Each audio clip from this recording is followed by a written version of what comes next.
राजनीति में बर्बाद कैसे हुआ जाता है यह जानना हो तो हार्दिक पटेल को आप जरूर देखिए। जी हां, वही हार्दिक पटेल जो महीने भर पहले कांग्रेस छोड़कर भारतीय जनता पार्टी में शामिल हुए थे। सबसे पहले प्रेस जागरण में आपका स्वागत है। मैं सिमरनजीत सिंह हूं आपके साथ। बात करते हैं आज हार्दिक पटेल की।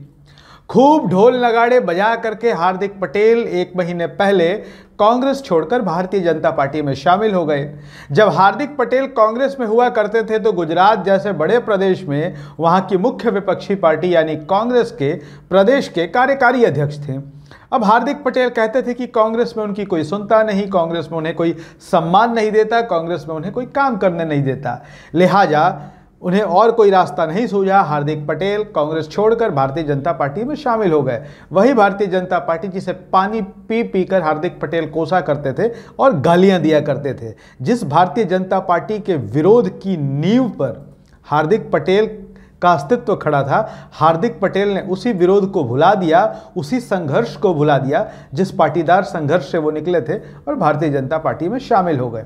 आज की तारीख में हार्दिक पटेल की ऐसी दुर्गति हो चुकी है कि फेसबुक ट्विटर के अलावा हार्दिक पटेल अब कहीं दिखाई नहीं देते। जी हाँ, जिस हार्दिक पटेल को लगता था कि एक प्रदेश का कार्यकारी अध्यक्ष होने के बावजूद उन्हें काम करने नहीं दिया जा रहा है, इसलिए वो बीजेपी में चले गए। बीजेपी में हार्दिक पटेल की हैसियत अब यह बच गई है कि गुजरात भारतीय जनता पार्टी के किसी कार्यक्रम में वो नज़र नहीं आते। अब वो सिर्फ फेसबुक और ट्विटर पर नज़र आते हैं, अपनी बातें कहते रहते हैं। कभी हार्दिक पटेल अग्निपथ के समर्थन में उतर जाते हैं, लेकिन जिस तरीके से नरेंद्र मोदी और अमित शाह का वो ज़बरदस्त विरोध किया करते थे कांग्रेस में रह करके, और जो उनकी एक पहचान बनी थी कि वो सरकार के विरोधी हैं, वो भाजपा के विरोधी हैं, वो प्रधानमंत्री और गृह मंत्री अमित शाह से सीधे टक्कर लेते हुए दिखाई देते थे। लेकिन जैसे ही वो बीजेपी में गए तो उसके बाद से हार्दिक पटेल का ऐसा अब तक कोई बयान जो सीधे कांग्रेस पर हमला बोलता हुआ वो दिखाई नहीं दे रहा है। क्या वजह है? क्या हार्दिक पटेल का बीजेपी से मन भर गया है या बीजेपी उन्हें काम करने का मौका नहीं दे रही? हम आपको बता दें कि बीजेपी को जो भी लोग जानते हैं, बीजेपी एक कैडर बेस पार्टी है। बीजेपी अपने संगठन के हिसाब से, अपने नीतियों के हिसाब से कार्यक्रम तय करती है और उस कार्यक्रम में कौन बोलेगा, कौन भाषण देगा, कितना भाषण देगा, यह भी तय करती है।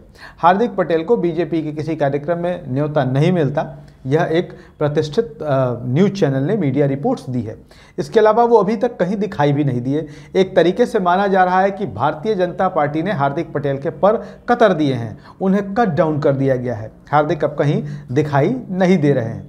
इसके साथ ही हम आपको बताते हैं कि बीजेपी की राजनीतिक शैली को जो लोग भी जानते हैं, गुजरात के एक वरिष्ठ पत्रकार का कहना है कि भारतीय जनता पार्टी की यह रणनीति रही है कि वो अपने जो मजबूत विरोधी होते हैं उनको अपने साथ मिलाने का प्रयास करती है, और मिला लेने के बाद उन पर इतने तरीके की बंदिशें, पाबंदियां लगा दी जाती हैं कि खुद ब खुद उनकी पकड़ ढीली होती चली जा रही है।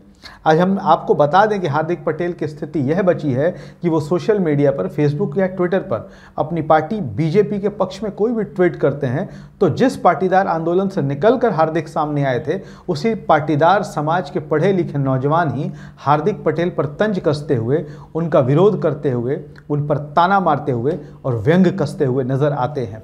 तो आज ये हार्दिक पटेल की स्थिति को देखकर हम कह सकते हैं कि उन पर एक कहावत फिट बैठती है, ना घर का न घाट का।